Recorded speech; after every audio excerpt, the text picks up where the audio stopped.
Hello बच्चों, मैं श्याम पचौरी आपका स्वागत करता हूं हमारे यूट्यूब चैनल जागृति आईएएस में। कल के लेक्चर में हमने फर्स्ट रीडिंग करी पूरे एनिशिएंट हिस्ट्री की। बेसिकली एनिशिएंट हिस्ट्री केवल और केवल प्री के लिहाज से पढ़ी जानी चाहिए, क्योंकि इसका रोल मेंस के अंतर्गत होता है, किंतु इसका एक पार्ट मेंस के लिहाज से पढ़ा जाना चाहिए जो कि आर्ट एंड कल्चर है। उसे हम वहाँ कवर करेंगे अच्छे से। यहाँ पे उसका थोड़ा सा पार्ट एनिशिएंट हिस्ट्री के हिसाब से हम पढ़ते जाएंगे जितना कि आवश्यक है प्री के लिहाज से। बाकी चीजें हम वहाँ पे देखेंगे आर्ट एंड कल्चर से संबंधित, क्योंकि वो भी इसका पार्ट है। थोड़ी बहुत चीजें यहाँ पे हम उसकी देखेंगे। तो कल के चैप्टर में हमने उसकी फर्स्ट रीडिंग के अंतर्गत आपको बताया कि एनिशिएंट हिस्ट्री है क्या, उससे आपको रूबरू कराया, कुछ चीजें उसके बारे में बताई। बेसिकली हमने उसका सिलेबस क्या है इसके बारे में अच्छे से चर्चा की। आज हम अपने लेक्चर 2 के माध्यम से एनिशिएंट हिस्ट्री में प्रवेश करने जा रहे हैं। अब हम प्रत्येक टॉपिक को उठाएंगे एक एक करके और फिर उस पर विस्तृत और गहराई से चर्चा करेंगे, जहां से प्रश्न आने की भरपूर संभावना हो वहां तक जाकर के हम सारे डाउट्स को सॉल्व करेंगे। अब जैसे कि आज का हमारा टॉपिक पाषाण काल है, तो पाषाण काल के अंतर्गत हमारा जो पढ़ाने का तरीका वही है कि हम सबसे पहले किसी टॉपिक को लेते हैं तो उसके बारे में क्या क्या अन्य सब टॉपिक्स बन सकते हैं, उन सब टॉपिक्स को बाहर निकाल लेते हैं और फिर एक एक करके उन पर विस्तृत और जितनी गहराई की जरूरत है उस लिहाज से हम उस पर चर्चा करते हैं। जैसे कि यहाँ पे चर्चा के बिंदु ये हैं कि नामकरण क्यों पाषाण काल, इसका नाम पाषाण काल है ही क्यों। तो ये समझ लेना जरूरी है कि पाषाण काल कह रहे हैं यानी कि पाषाण से ही संबंधित होगा, और पाषाण का मतलब है पत्थर। हमने बताया कि इस काल में जो मनुष्य है वो जो आयुध या उपकरण उपयोग कर रहा है वो पत्थरों के बने हुए हैं। वह जब पेड़ों से उतर करके जमीन में रहा, गर्तावास में रहा और उसके बाद गुफाओं में रहा, उससे पूर्व में प्राकृतिक गुफाओं में, क्योंकि गुफाएं तो बाद में चल करके मनुष्य निर्मित कर पाएगा, पहले तो वो प्राकृतिक गुफाओं में ही रहा। तो गुफाओं में रहा तो किसकी? पत्थरों की। उसकी जीवन की जो संस्कृति है वो प्रस्तरों के इर्द गिर्द घूमती है, इसलिए इस काल को पाषाण काल कहा जाता है। अब नामकरण के अर्थ से कोई लेना देना नहीं, यहां से इतना जान लिया काफी है। फिर स्रोत क्या है, हमारी जानकारी का स्रोत क्या है? तो केवल पुरातात्विक स्रोतों पर हमारी जानकारी टिकी हुई है। मनुष्य के जीवाश्म मिले हैं, हमने आपको बताया रामाफिथिकस, ऑस्ट्रोलोपिथेकस, होमो इरेक्टस, निएंडरथल, होमोसेपियंस। मानव के उद्भव और विकास के चरण में तमाम इस तरीके के मनुष्य की प्रजातियां उत्पन्न हुई। कैसे पता चला होगा? मनुष्य की इन सारी प्रजातियों के बारे में उनके जीवाश्मों से पता चला होगा। तो उनमें भेद कैसे कर पाए? नाम तो उनको दे दिया, अलग अलग नाम दे दिया, ये अलग बात है कि नाम कौन देता है, क्या देता है, ये अलग विषय है। पर अलग अलग नामकरण किया ही क्यों? क्योंकि उनमें कुछ बेसिक अंतर रहे, उनके द्वारा किए गए कार्य कुछ अलग रहे होंगे।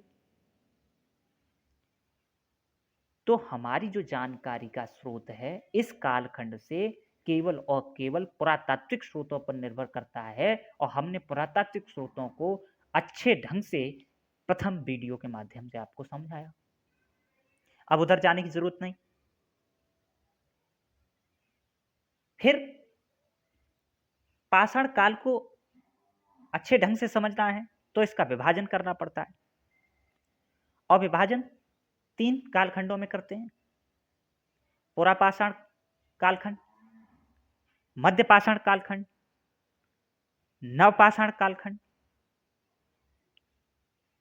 तो ये विभाजन क्यों, प्रश्न उठ जाना चाहिए कि ये विभाजन क्यों किया जा रहा है।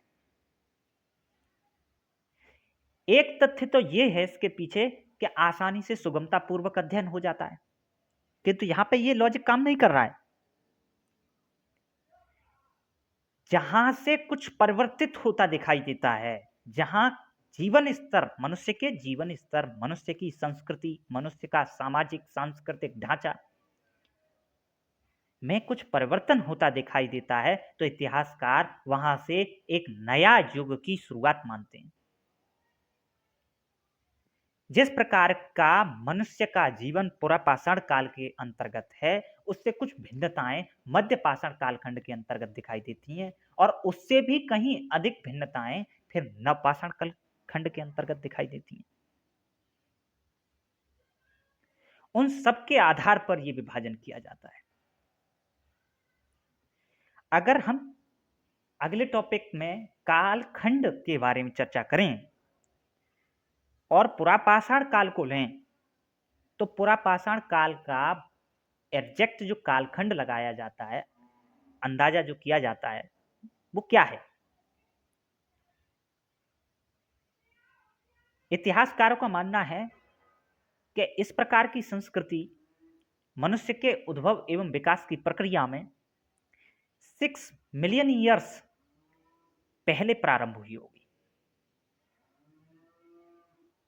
और इस प्रकार की व्यवस्था 10,000 बीसी तक रहती है।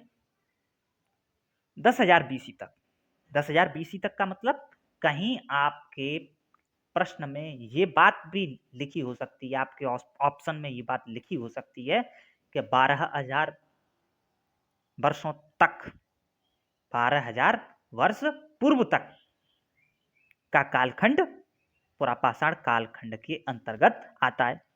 तो ऑप्शन राइट करिए। क्यों करिए? क्योंकि 10,000 बीसी का मतलब ही ये है, 10,000 वर्ष तो वो हो गए, प्लस 2000 ईसा मसीह के जन्म को हो गए, और ईसा मसीह से जन्म के पूर्व की चीज को बीसी कहते हैं, बिफोर क्राइस्ट, तो हो गए ना 12,000। तो इस प्रकार देखें तो 60 लाख वर्ष पूर्व से लेकर के और 10,000 वर्ष बीसी पूर्व, बीसी से मतलब बीसी मतलब बिफोर क्राइस्ट, ईसा पूर्व, यानी 12,000 वर्ष पूर्व तक का कालखंड पुरापाषाण कालखंड के अंतर्गत आएगा। इतिहासकार इसको भी डिवाइड करके अध्ययन करते हैं। वो कह देते हैं एक कालखंड को निम्न पुरापाषाण काल, फिर दूसरा मध्य पुरापाषाण, और फिर उच्च पुरापाषाण। चलिए इसके कॉन्सेप्ट समझते हैं कि ये निम्न, मध्य, उच्च ऐसा नामकरण क्यों किया गया। जब आप किसी जैसे स्थान की मिट्टी को हटाते हैं और नीचे की ओर जब प्रवेश करते हैं, खोदते हुए नीचे की ओर चलते हैं, तो अगर कोई सभ्यता जो बहुत पूर्व में रही होगी, वो कहां निकलेगी? सबसे नीचे निकलेगी, और उसके बाद की मध्य में निकलेगी, और उसके बाद की धीमे धीमे करके इस तरीके से हम ऊपर की ओर आते जाते हैं। पुरापाषाण काल की जो सबसे पुरानी स्थितियां हैं वो बहुत गहराई से प्राप्त हुई हैं, इसलिए उन्होंने निम्न कहा, और इसी आधार पर मध्य और उच्च का नामकरण किया। कालखंड के इनके कालखंड के बारे में चर्चा करें तो निम्न पुरापाषाण काल 60 लाख वर्ष पूर्व से लेकर के 1 लाख वर्ष पूर्व तक का कालखंड है। समझ रहे हो? 1 लाख वर्ष पूर्व तक का कालखंड है। इसमें थोड़ा गलत टाइप हो गया है, बीसी लिख गया है, उसको सही कर लीजिएगा। और मध्य पुरापाषाण काल 1 लाख वर्ष पूर्व से लेकर के 34,000 वर्ष पूर्व तक रहा। इसी प्रकार उच्च पुरापाषाण 34,000 वर्ष पूर्व से लेकर के 12,000 वर्ष पूर्व तक रहा। बीसी इसमें भी टाइप हो गया, ये भी गलत है, मिसप्रिंट हो गया है। ठीक है, अब अगला टॉपिक, मानव विकास के चरणों में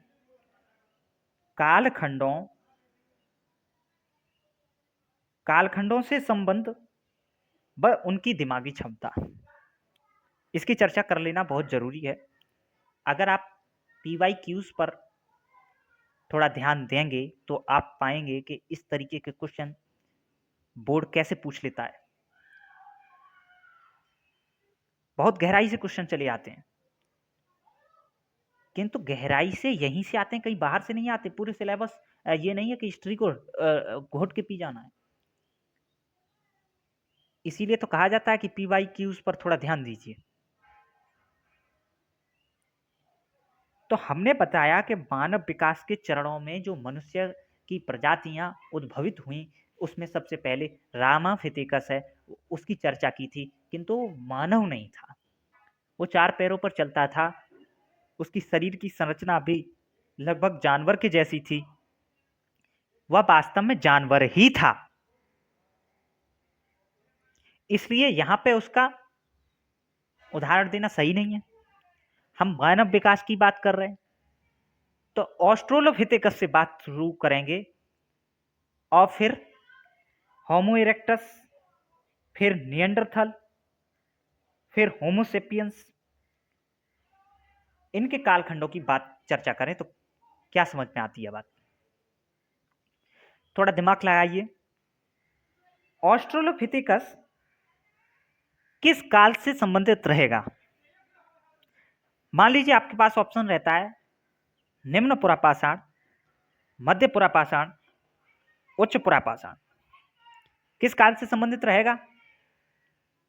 किस काल से संबंधित रहेगा? जो ऑस्ट्रोलोपिथेकस है वह वास्तव में निम्न पुरापाषाण से संबंधित रहेगा। और अगर इसकी दिमागी क्षमता की बात करें, दिमागी क्षमता की बात करें तो इसकी दिमागी क्षमता कितनी है? 450 से लेकर के 650 सीसी के आसपास, यानी बहुत छोटा इसकी धारिता है दिमाग की, सोचने समझने की शक्ति ज्यादा नहीं है। अब बात करें होमो इरेक्टस की,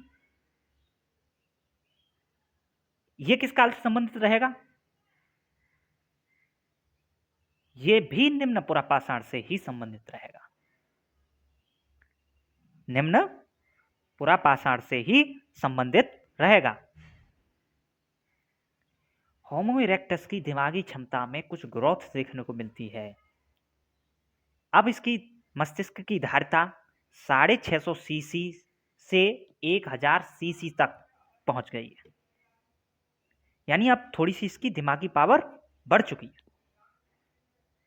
हमने इसके बारे में चर्चा पहले कर चुके हैं, तो अब उस ओर जाना सही नहीं है।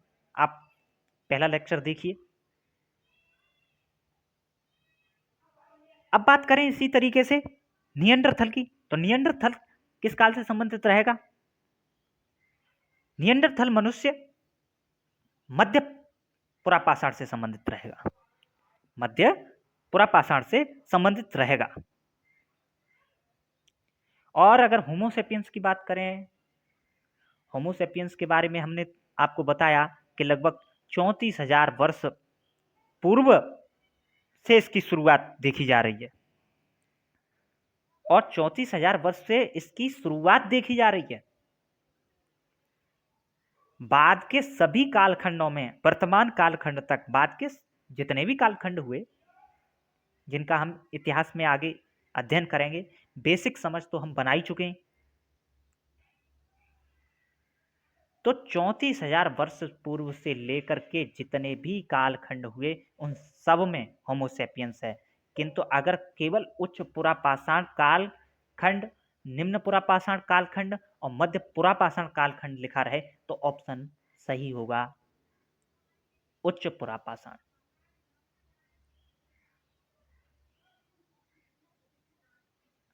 अब प्रश्न उठ जाता है, यह प्रश्न आपके करने के लिए है फिर भी, किसकी कपाल क्षमता सबसे कम थी?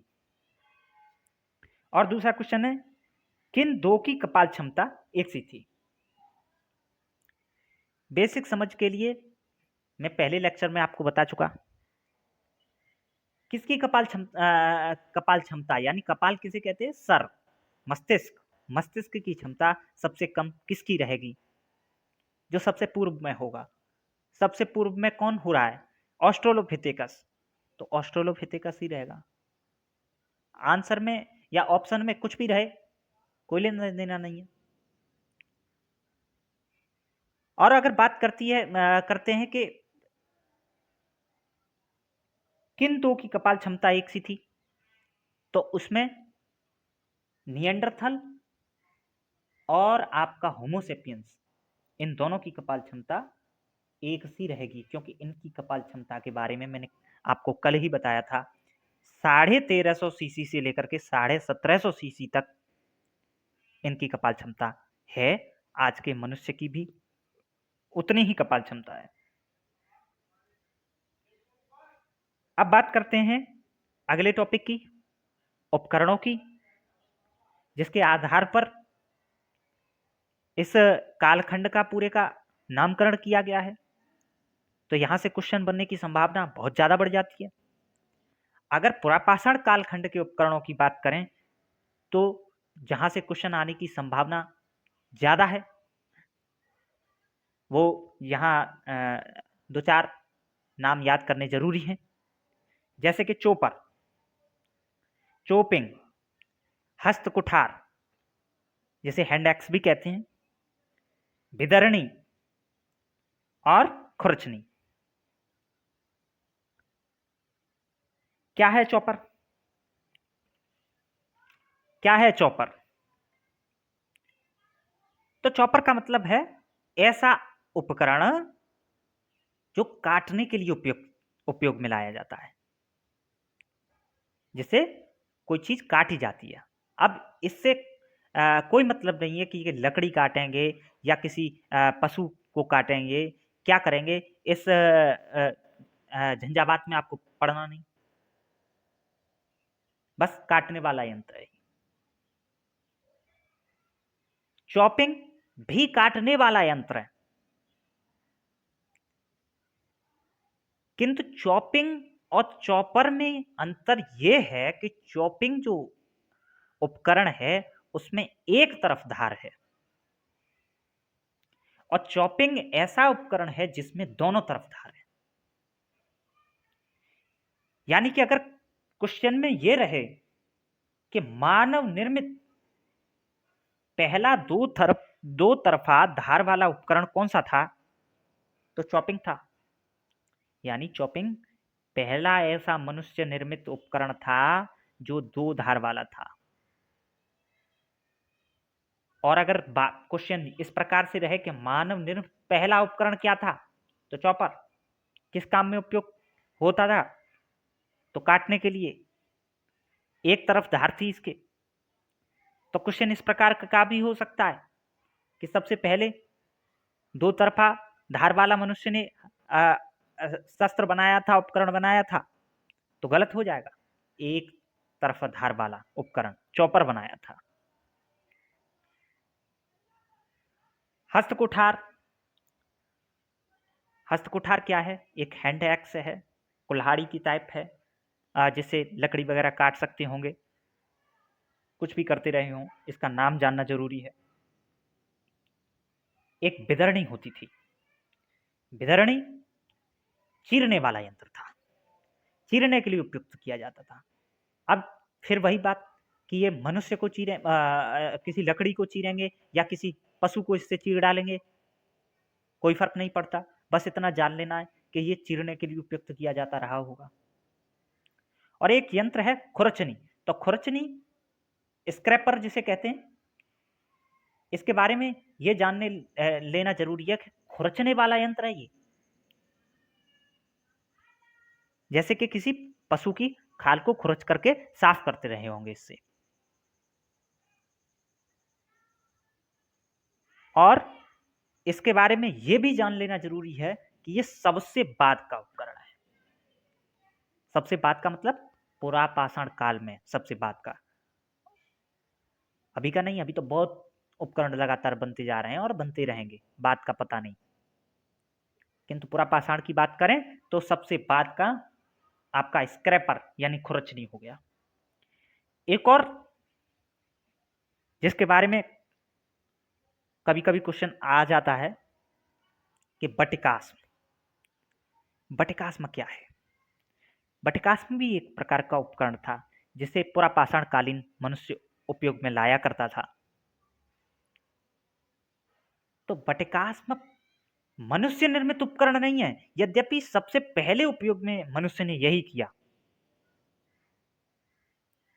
जब मनुष्य कुछ बनाना स्वयं नहीं जानता तो जो भी प्रस्तर धरती पर पड़े मिलते हैं उनको उठा करके ही अपने भोजन के इंतजाम में उनका उपयोग करता है, चाहे वो उससे शिकार करे, कुछ भी करे।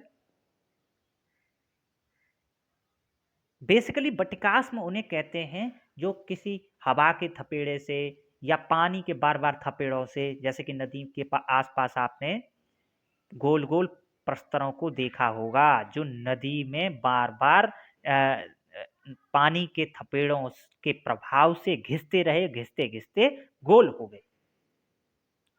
तो ऐसे प्रस्तर प्राकृतिक होते हैं, प्रकृति द्वारा निर्मित होते हैं, मनुष्य द्वारा बनाए नहीं जाते। तो इसके बारे में इतना जान लिया कि ये मनुष्य द्वारा निर्मित नहीं था, किंतु मनुष्य द्वारा सबसे पहले उपयोग में लाए जाने वाला उपकरण बटिकास्म ही है। तो साधारण प्रस्तर भी लिख सकता है इन्हें। अब अगला पॉइंट, पुरापाषाण काल में मानव जीवन का जो स्तर था, मानव के जीवन स्तर को तीन भागों में डिवाइड करके हम इसे समझते हैं। एक हमारा डायमेंशन आर्थिक होता है, एक सामाजिक होता है और एक सांस्कृतिक होता है। आर्थिक, इस समय में कोई आर्थिक प्रगति होती दिखाई नहीं दे रही है, कोई आर्थिक क्रिया नहीं दिखाई दे रही है, कोई उद्योग नहीं है, कोई व्यापार नहीं है, कृषि भी नहीं है। तो हम आर्थिक डायमेंशन में तो यहां कुछ नहीं पा रहे हैं। सामाजिक ढांचे के अंतर्गत ये बात समाविष्ट रहेगी कि मनुष्य कैसे अपना भोजन प्राप्त कर रहा था। तो भोजन प्राप्त करने के लिए हमने आपको पहले बता चुके हैं कि मनुष्य खानाबदोश टाइप था क्योंकि वह शिकारी था। शिकार करने के लिए इधर से उधर भागता था, एक स्थान पर टिकने वाला इंसान नहीं था, तो ग्रह भी नहीं थे। कोई गांव वगैरह भी नहीं देखोगे, अगर ग्रह नहीं है तो गांव कैसे हो जाएंगे। कृषि नहीं है, पशुपालन भी नहीं होता था, यानी मनुष्य शिकारी टाइप था या शिकारी ही था, खाद्य संग्राहक था, भोजन की तलाश में इधर से उधर घूमता था, इसलिए खानाबदोश था, बंजारा टाइप था।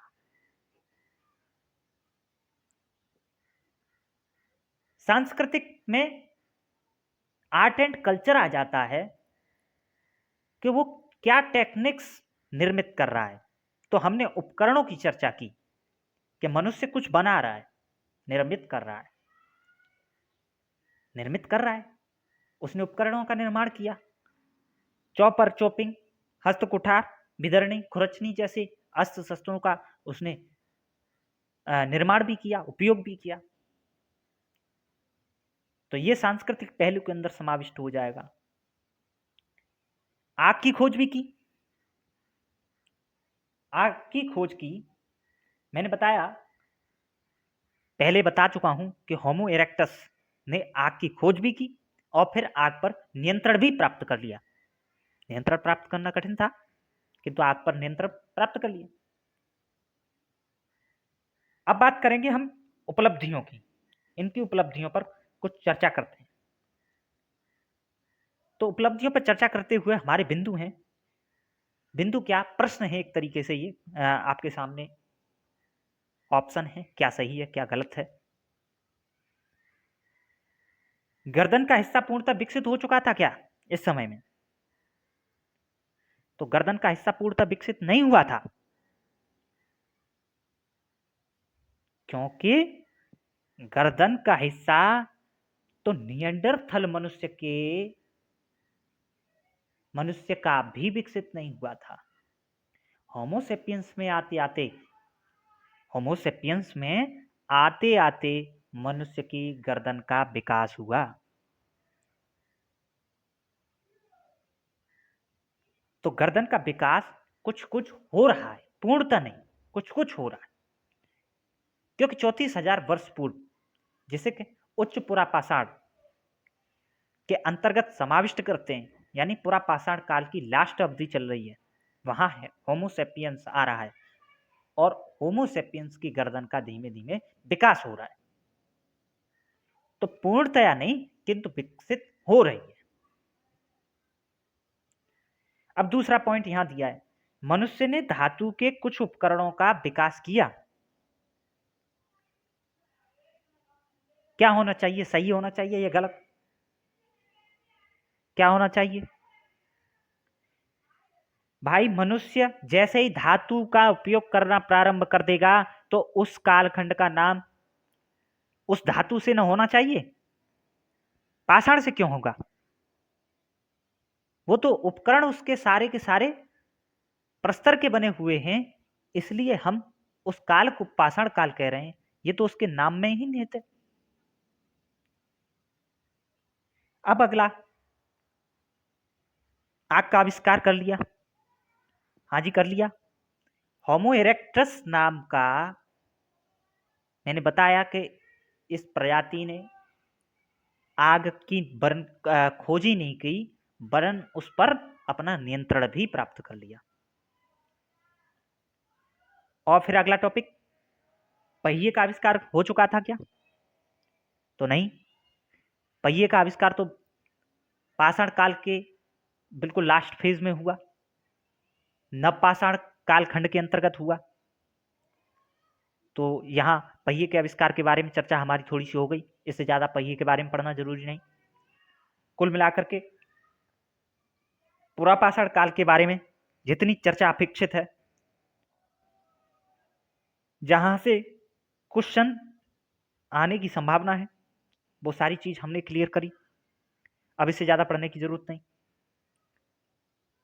अब हम बात करते हैं मध्यपाषाण काल की।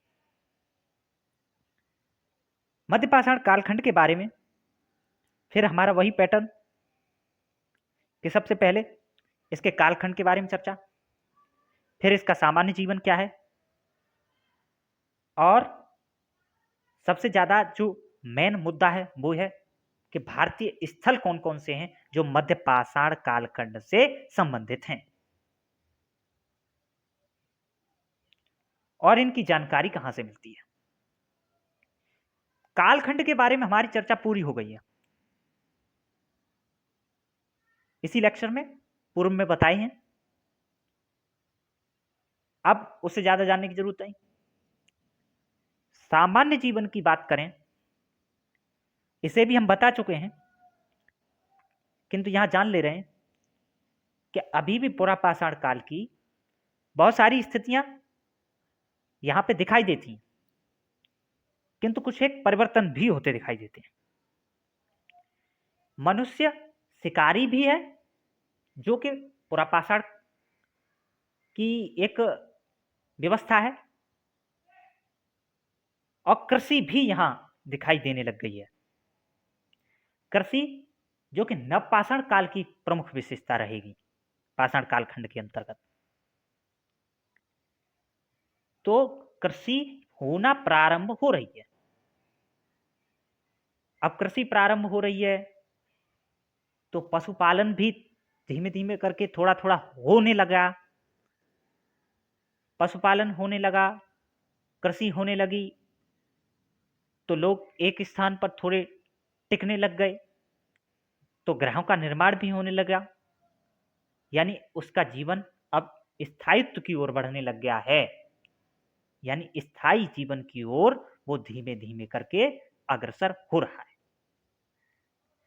मध्यपाषाण कालखंड के बारे में ये जान लेना जरूरी है कि ये कालखंड पुरापाषाण काल और नवपाषाण काल के बीच का कालखंड है, यानी कि संक्रमण कालखंड है। यहां दोनों कालखंड की विशेषता प्राप्त होती है। यहां बहुत सारी विशेषताएं नवपाषाण कालखंड से संबंधित हैं, कुछ एक विशेषताएं या पुरापाषाण काल की भी सारी विशेषताएं यहां समाविष्ट हैं। तो भारतीय स्थल के बारे में अब हम बात करते हैं। उनके बारे में हमारी जानकारी कहां से मिलती है, किन क्षेत्रों से मिलती है, उसे हम जानते हैं। तो सबसे पहले केरला, बहुत सारे क्षेत्रों से प्राप्त होती है जानकारी, किंतु उन सारे क्षेत्रों को यहाँ पे चर्चा करना जरूरी नहीं है, क्योंकि एग्जाम के लिहाज से आप देखिए कि PYQs के अंतर्गत क्या बात है, कहाँ से क्वेश्चन बनने की संभावना होती है। हमारा हर कॉन्सेप्ट वो क्लियर हो जाना चाहिए जहां से क्वेश्चन आ जाता है, नहीं तो हिस्ट्री को पढ़ते पढ़ते 4 वर्ष निकल जाएंगे। सिलेबस भी हो जाना चाहिए और जहां से क्वेश्चन भरपूर मात्रा में आ रहा है वही चीज क्यों ना पढ़े। तो केरला, तमिलनाडु, उड़ीसा, उत्तर प्रदेश, बंगाल, मध्य प्रदेश और गुजरात जैसे क्षेत्रों से मध्यपाषाण कालखंड के बारे में कई स्थल मिले हैं, अनेक स्थल मिले हैं, कई का क्या कहें, बहुत सारे स्थल मिले हैं, किंतु उन सबके बारे में पढ़ना जरूरी नहीं, कुछ एक यहाँ पे पढ़ना जरूरी है, वो हम आगे पढ़ेंगे। तो ये सारे क्षेत्र हैं जहां से मध्यपाषाण कालखंड की जानकारी मिलती है। बहुत सारे क्षेत्रों में जैसे कि इडुक्की है, लंघनाज है, भीमबेटका, संभल, वीरभानपुर, टेरी आदि स्थल, बहुत सारे स्थल हैं, किंतु इन सब के बारे में पढ़ना जरूरी नहीं। कुछ एक स्थल जैसे कि इडुक्की, इडुक्की कहां से प्राप्त हुआ है, केरला। प्रश्न इस तरीके से आएगा कि कौन सा स्थल किस क्षेत्र से प्राप्त हुआ है, सुमेलित कीजिए, ऑप्शन दे देगा। इडुक्की केरला से मिला, लंघनाज गुजरात से मिला, भीम बेटका MP से, मध्य प्रदेश से मिली, उत्तर प्रदेश से सबसे ज्यादा स्थल प्राप्त हुए हैं मध्यपाषाण कालखंड से संबंधित। उत्तर प्रदेश से सबसे ज्यादा स्थल प्राप्त हुए, 30 से भी ज्यादा स्थल प्राप्त हुए। तो 30 पढ़ना जरूरी है नहीं, 30 पढ़ना जरूरी नहीं। कुछ एक स्थल, कुछ एक स्थलों में जैसे सराय नाहर है, चोपानी मांडो, महदहा, दमदमा, कोल्ढेभा, ये आदि स्थल हैं। सराय नाहर, चोपानी मांडो, महदहा, दमदमा, कोल्ढेभा, ये स्थल इस प्रकार के हैं कि ये विशेष हैं, इनके आने की संभावना ज्यादा है। 30 स्थल कभी याद नहीं हो पाएगा और जरूरी भी नहीं है। अब इनमें से भी जो सबसे ज्यादा मेन बात है उत्तर प्रदेश से संबंधित, वो ये है कि चावल का प्रमाण, जो सबसे पहला चावल का प्रमाण प्राप्त हुआ है वो उत्तर प्रदेश से प्राप्त हुआ है।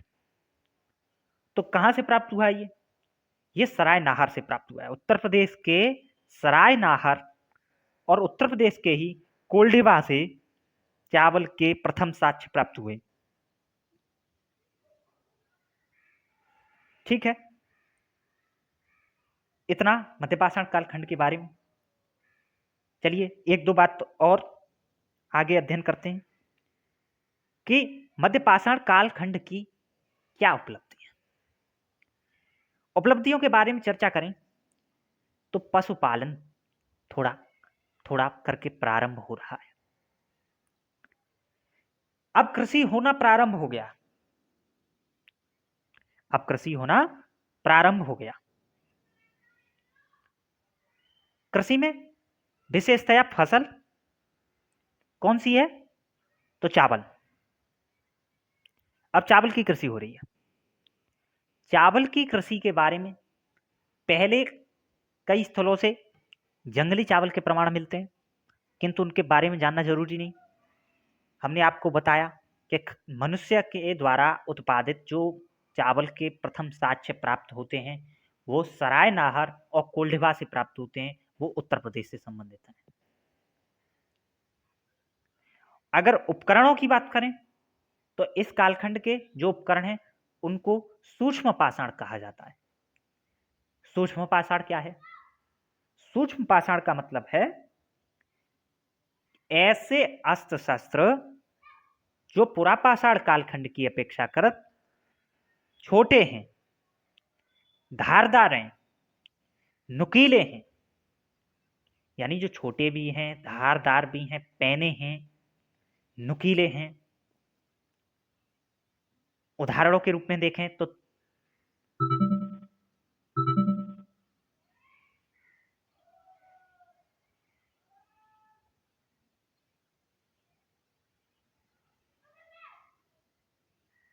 उदाहरणों के रूप में देखें तो भाला है, तीर है, ये सारी चीजें मध्यपाषाण कालखंड के उपकरणों से संबंधित हैं। चर्चा करेंगे इसके बारे में।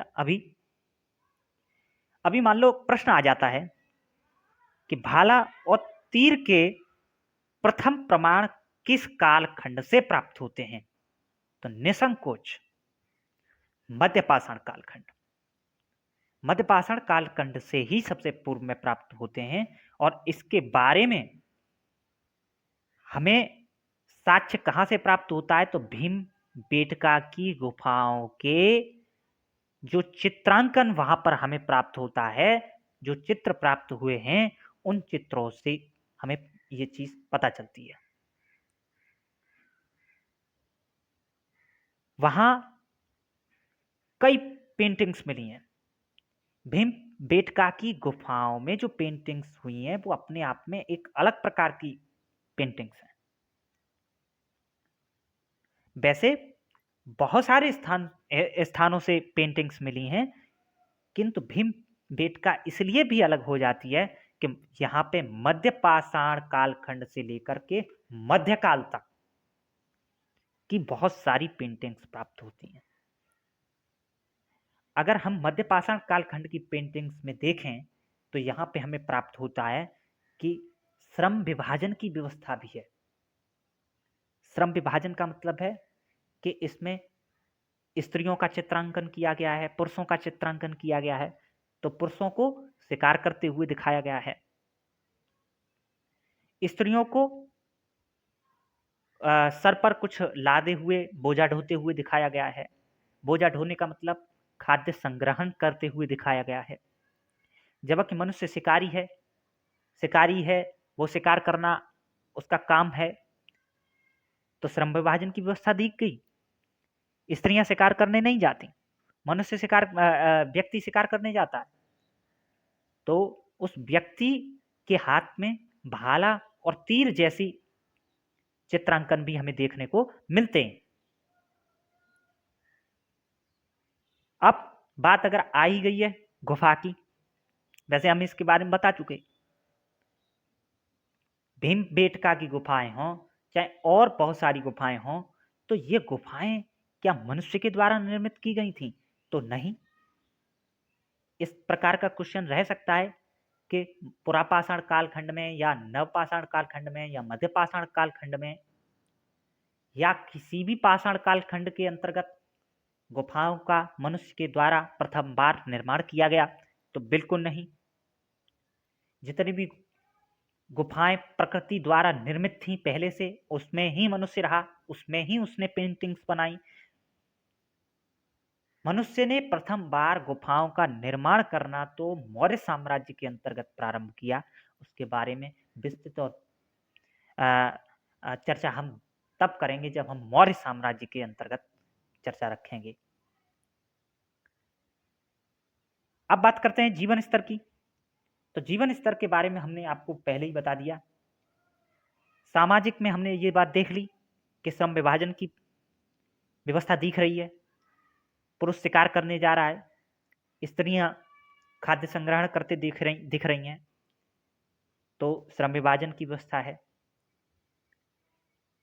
साथ ही साथ सामाजिक में यह भी बात निहित है कि कुछ एक नवपाषाण कालखंड की व्यवस्थाएं शुरू हो रही हैं, जैसे कृषि का प्रारंभ हो रहा है, पशुपालन शुरू हो रहा है। तो कुछ व्यवस्थाएं अभी भी पुरापाषाण से संबंधित हैं। खाद्य संग्रहण हो रहा है, शिकार चल रही है, अभी भी लोग इधर से उधर विचरण करते हुए चल रहे हैं। अनेकों स्थानों पर अभी भी स्थायी संस्कृति नहीं जन्मी है। और अगर सांस्कृतिक की बात करें तो मनुष्य ने सूक्ष्म पाषाण जैसे उपकरणों को बनाना सीख लिया। साथ ही साथ भीमबेटका जैसी गुफाओं में जो चित्रांकन मिले हैं वो बताते हैं कि मनुष्य ने चित्रकला का विकास कर लिया है, चित्रकला सीख लिया है, जान लिया है। अब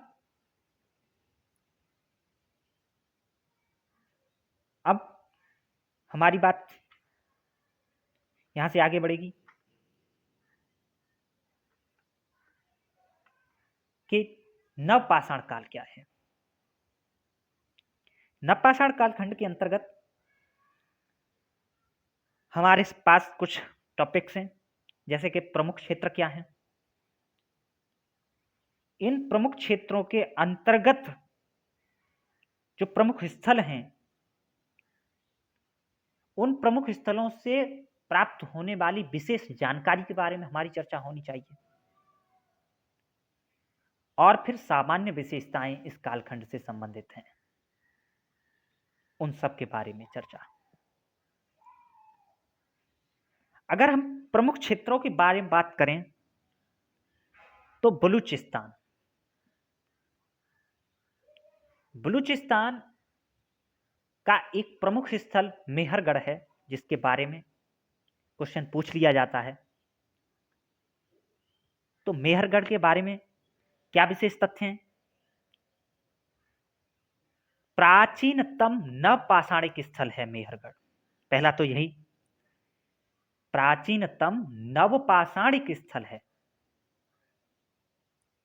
यानी नवपाषाण काल में जो सबसे प्रारंभ में निर्मित हुए होंगे उन स्थलों में मेहरगढ़ सम्मिलित है। दूसरा तथ्य, गेहूं के प्रथम बार साक्ष्य हमें यहीं से प्राप्त होते हैं। इतनी सी बात। दूसरी कि यहां पे मृदभांडों का उपयोग प्रारंभ हो गया है, मृदभांडों का उपयोग प्रारंभ हो गया। तो मृदभांड क्या है? मृदभांड बर्तन होते हैं जो मिट्टी से निर्मित किए जाते हैं। तो मिट्टी से निर्मित बर्तनों का निर्माण होने लग गया। इतिहासकार प्राचीन इतिहास को दो मृदभांडों के स्तर से प्राचीन काल को दो भागों में विभक्त करके चर्चा करते हैं। एक तो मृदभांड रहित और एक मृदभांड सहित। जहां मृदभांड रहित की बात है, वहां तो है ही नहीं मृदभांड। नवपाषाण कालखंड के अंतर्गत आते आते मृदभांड बनाना सीख लिया, किंतु यहाँ पे भी ये बात जान लेना जरूरी है कि आरंभिक नवपाषाण कालखंड में मनुष्य मृदभांड बनाना नहीं जानता। आरंभिक नवपाषाण कालखंड में मनुष्य मृदभांड बनाना नहीं जानता, यानी कि वो काल फिर भी मृदभांड रहित ही है। किंतु दूसरे कालखंड में मृदभांड आ चुके, और मृदभांड आए तो सबसे पहले मनुष्य ने अपने हाथों से बनाया मृदभांडों को, यानी मिट्टी के बर्तनों को पहले हाथ से निर्मित करता रहा। किंतु जैसे जैसे टेक्नोलॉजी उनकी बढ़ी तो धीमे धीमे करके चाक की प्रणाली विकसित हुई, और फिर उन्होंने बर्तनों को चाक पर निर्मित करना प्रारंभ कर दिया। यह भी नवपाषाण कालखंड के अंतर्गत ही आता है। क्वेश्चन ऐसा रहेगा कि नवपाषाण कालखंड के अंतर्गत आरंभिक काल में भी मृदभांड प्राप्त हुए हैं, तो बिल्कुल गलत। अगर ये रहे कि मृदभांड शुरुआत से ही चाक पर बनाए गए, तो ये भी गलत। दोनों तरीके के बनाए गए, हाथ से भी और चाक से भी, तो बात सही। इस तरीके से क्वेश्चन, इस तरीके का एलिमिनेशन और इस तरीके का लिंकिंग पैटर्न तैयार करने की कोशिश कीजिए दिमाग में अपने में। यहां से कोई मध्य पाषाणिक प्रमाण प्राप्त नहीं हुआ मेहरगढ़ से। यह भी बात अपने आप में विशेष है कि मेहरगढ़ से मध्य पाषाणिक प्रमाण प्राप्त नहीं हुआ, इसीलिए ये नव पाषाणिक प्राचीनतम स्थल है। ठीक, मृदभांडों के बारे में हमारी चर्चा हो चुकी। अब दूसरा प्रमुख क्षेत्र कश्मीर, भारत के अंदर, और कश्मीर के अंतर्गत विशेषतया दो स्थलों का अध्ययन करना जरूरी है।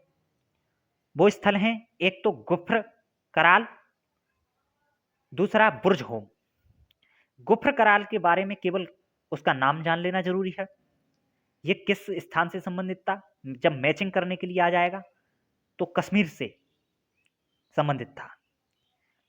अब बुर्ज होम ये भी कश्मीर का है, किंतु बुर्ज होम के बारे में कुछ एक तथ्य ज्यादा उपयोगी हैं, तो उनके बारे में चर्चा होनी चाहिए।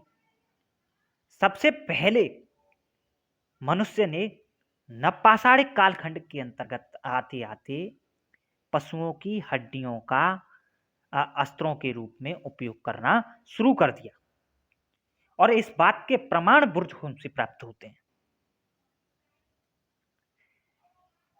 और दूसरा तथ्य कि यहां से गर्ताबास का प्रमाण प्राप्त होता है। गर्ताबास का प्रमाण मतलब, गर्ताबास क्या है? गर्त मतलब गड्ढा, गड्ढा बना करके जमीन के अंदर गड्ढा खोद करके उसमें रहना मनुष्य ने प्रारंभ किया है, तो इसके प्रमाण भी बुर्ज होम से प्राप्त होते हैं। तो क्यों रहा होगा मनुष्य इन गर्त में, गड्ढों में?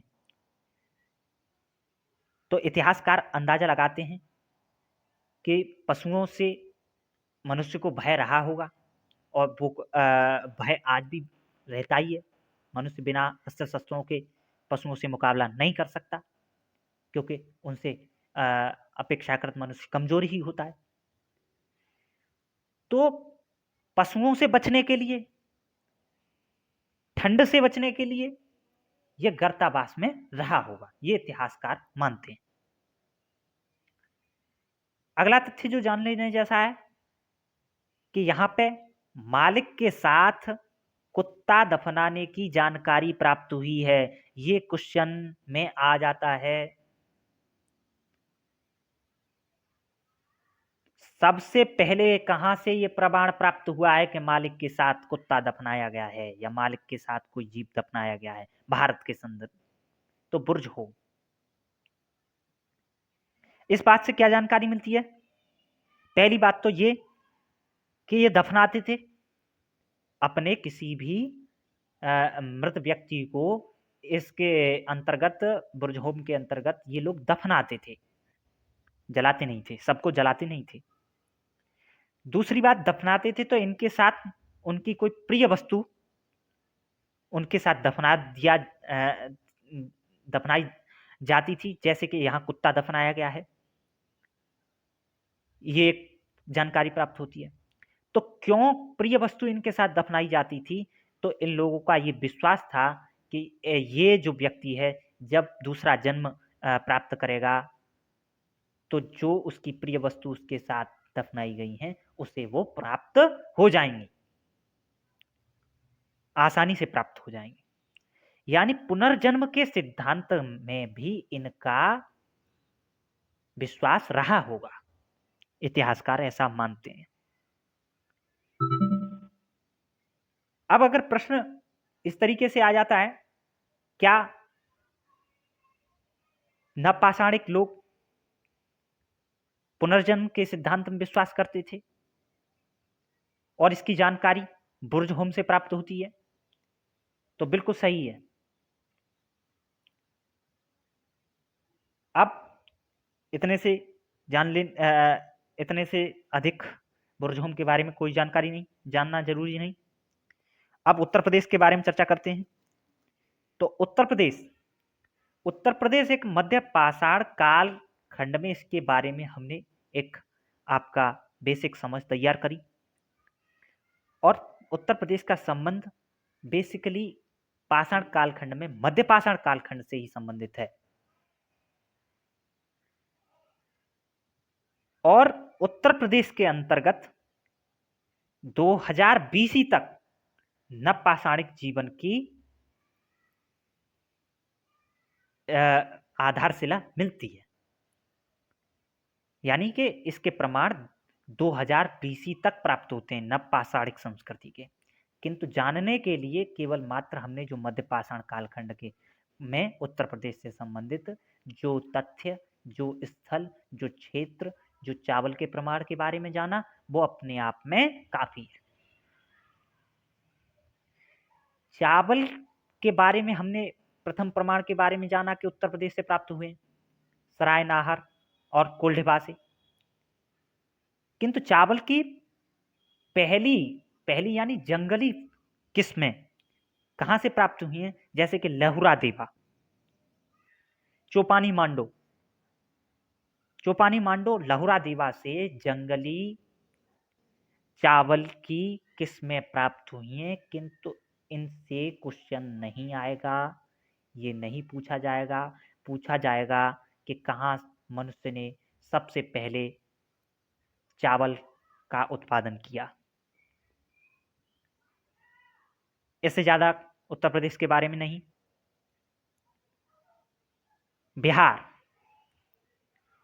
बिहार में एक स्थल चिरांद, और चिरांद से केवल एक ही जानकारी जानना जरूरी है, वो है कि पशु हड्डी से बनाए गए उपकरण के प्रमाण यहां से भी मिले। जैसे कि बुर्जहोम से प्राप्त हुए, उसी तरीके से बिहार के चिरांद से प्राप्त हुए। फिर अगला स्थल मेघालय है, और मेघालय में एक स्थल है दाओजली हार्डिंग। दाओजली हार्डिंग से नवपाषाणिक संस्कृति के प्रमाण प्राप्त हुए, किंतु वहां से जानने की कोई जरूरत नहीं, क्वेश्चन नहीं आएगा। किंतु यहां से इतनी समझ हमारी तैयार हो गई कि इसका विस्तार कहां से कहां तक था। इसका विस्तार की अगर हम बात करें तो पश्चिम में जहां ये बलूचिस्तान से प्रारंभ हो रहा है, और पूर्व में ये मेघालय तक फैला हुआ है। दाओजली हार्डिंग मेघालय का एक स्थल है, ऐसे कई स्थल हैं। और वही उत्तर में कश्मीर से प्रारंभ होकर के कर्नाटक के कोलार तक हमें ये बात देखने को मिलती है। तो अपने आप में बहुत विस्तृत था। ये समझ हमारी तैयार हो गई। किंतु दक्कन का क्षेत्र अभी छूट गया है। तो दक्कन की बात करें,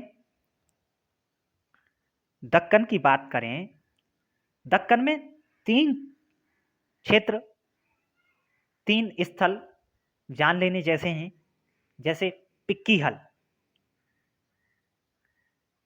हल्लूर, आदचन्नलूर, ये 3 स्थल। वैसे यहां से 20 स्थल प्राप्त हुए हैं, किंतु 20 के बारे में जानना जरूरी नहीं। किंतु दक्कन के बारे में एक हमारा ये तथ्य तैयार होना चाहिए कि सबसे पहले दक्कन के क्षेत्र में मोटे अनाज का प्रमाण पहली बार मिला। कब मिला? नवपाषाण कालखंड के अंतर्गत आते आते, उससे पूर्व में नहीं। नवपाषाण कालखंड के अंतर्गत आते आते दक्कन के क्षेत्र में प्रथम बार मोटे अनाज के प्रमाण प्राप्त हुए। अब हमारा पूरा पाषाण कालखंड का चैप्टर तैयार हो गया। इतने से कहीं से भी क्वेश्चन आ जाए तो आप बना दोगे, मुझे विश्वास है। और यहां से कुछ बाहर जाने की संभावना है भी नहीं। एक एक क्वेश्चन जो कि आ सकता है वो इसी के अंतर्गत आएगा। अब एक क्वेश्चन ले लेते हैं कि जैसे किस हड़प्पाई स्थल से मालिक के साथ कुत्ते को दफन करने की जानकारी मिलती है? ऑप्शन है आपके पास मेहरगढ़, चिरांत, रोपण, दाऊजली, हार्डिंग। आपको चुनना है इनमें से 1 और 2, दोनों, 2 और 4, ये दोनों, 2, 3, 4, या केवल 3। आप कमेंट्स करके मुझे बताइएगा और इसके बारे में हम कल चर्चा करते हैं। धन्यवाद, थैंक यू हमारे प्लेटफॉर्म पर विजिट करने के लिए। जागृति आईएएस इसी प्रकार आपके लिए प्रतिदिन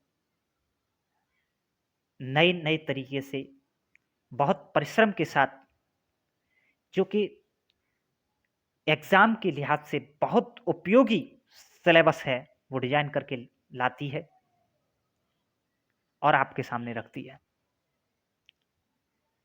अति संवेदनशील वर्ग समाज के अंदर आज भी विद्यमान है, जिसके अंदर क्षमताएं तो बहुत हैं, वो कर सकता है अगर उसे कहीं से मार्गदर्शन प्राप्त हो जाए। और ये बहुत बड़ी परिस्थिति है उस वर्ग के सामने कि उसकी आर्थिक कंडीशन बहुत दयनीय है, वह मार्गदर्शन प्राप्त कर पाने में अक्षम है। जागृति आईएएस उसी वर्ग के लिए यह व्यवस्था करती है कि उस तक, उस समाज तक, उस समाज के अंतिम पायदान पर खड़े व्यक्ति तक